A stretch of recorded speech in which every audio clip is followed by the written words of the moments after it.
BBMP news 9ಗೆ ಸ್ವಾಗತ. ಮೊದಲಿಗೆ ಮುಖ್ಯಾಂಶಗಳು. ಕರ್ನಾಟಕದಲ್ಲಿ ಯಡಿಯೂರಪ್ಪನವರು ಮಹಿಳೆಯರಿಗೆ ಅಧಿಕಾರ ಕೊಡುವ ಪ್ರಶ್ನೆ ಬಂದಾಗ ಕೇವಲ ಮಹಿಳಾ ಮತ್ತು ಮಕ್ಕಳ ಕಲ್ಯಾಣ ಇಲಾಖೆ ಕೊಟ್ಟಿಲ್ಲ.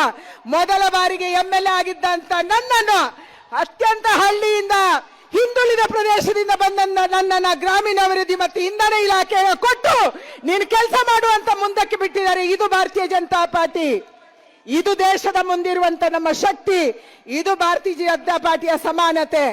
ನಿರ್ಮಲಾ ಸೀತಾರಾಮನ್ ಅವರು ಹಣಕಾಸು ಸಚಿವರು, ಬೇರೆ ಬೇರೆ ನಮ್ಮ ಮಂತ್ರಿಗಳು, ಸ್ಮೃತಿ ಇರಾನಿ ಅವರು HRD ಆದ್ರು, ನಿರ್ಮಲಾ ಸೀತಾರಾಮನ್ ಅವರು ಡಿಫೆನ್ಸ್ ಮಂತ್ರಿ ಆದ್ರು.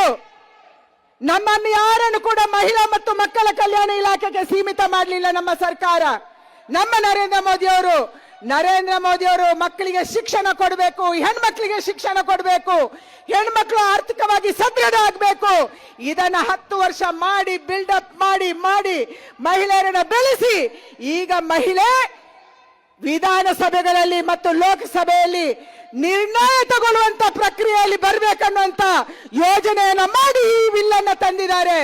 ನಮ್ಗೆ ಶಕ್ತಿ ಕೊಡಕ್ಕೆ ನಮ್ಗೆಲ್ಲರಿಗೂ ಧ್ವನಿ ಇದೆ. ನಾನು ಎಲ್ಲ ಕಡೆ ಹೇಳ್ತೀನಿ, ನಮ್ಮ ಮಹಿಳೆಯರಿಗೆ ಬಹಳ ಧ್ವನಿ ಇದೆ. ಮನೆಯಲ್ಲಿ ಬಹಳ ಜಗಳ ಆಡ್ತೀವಿ, ಬಹಳ ಧ್ವನಿ ರೈಸ್ ಮಾಡ್ತೀವಿ.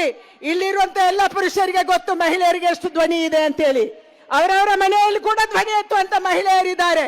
MLA ಇರ್ಬೋದು, MP ಇರ್ಬೋದು, ಇವರ ಜೊತೆನೆ ಜಗಳ ಆಡುವ ಮಹಿಳೆಯರು ಅವರ ಮನೆಯಲ್ಲಿದ್ದಾರೆ. ಅವ್ರ ಹೆಂಡತಿ ಇರ್ಬೋದು, ಅವ್ರ ತಾಯಿ ಇರ್ಬೋದು, ಅವ್ರ ಅಕ್ಕ ಇರ್ಬೋದು, ಯಾರೇ ಇರ್ಬೋದು.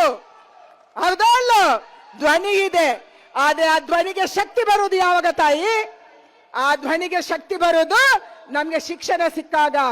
ಆ ಧ್ವನಿಗೆ ಶಕ್ತಿ ಬರುವುದು, ಆ ಧ್ವನಿಗೆ ಭಕ್ತಿ ಬರುವುದು ನಮ್ಮ ಕೈಯಲ್ಲಿ ಪೈಸೆ ಓಡಾಡಿದಾಗ, ಹಣ ಓಡಾಡಿದಾಗ. ಇವತ್ತು ನರೇಂದ್ರ ಮೋದಿ ಅವರು ನಮ್ಮ ಹೆಣ್ಮಕ್ಳಿಗೆ ಶಿಕ್ಷಣ ಕೊಡುವುದನ್ನ, ನಮ್ಮ ಹೆಣ್ಮಕ್ಳು ಆರ್ಥಿಕವಾಗಿ ಸದೃಢ ಆಗ್ಬೇಕಂದಾಗ ಇವತ್ತು ದ್ರೋಣ ದೀದಿ ಅನ್ನುವಂತ ಹೊಸ ಟೆಕ್ನಾಲಜಿ ಬಂತು.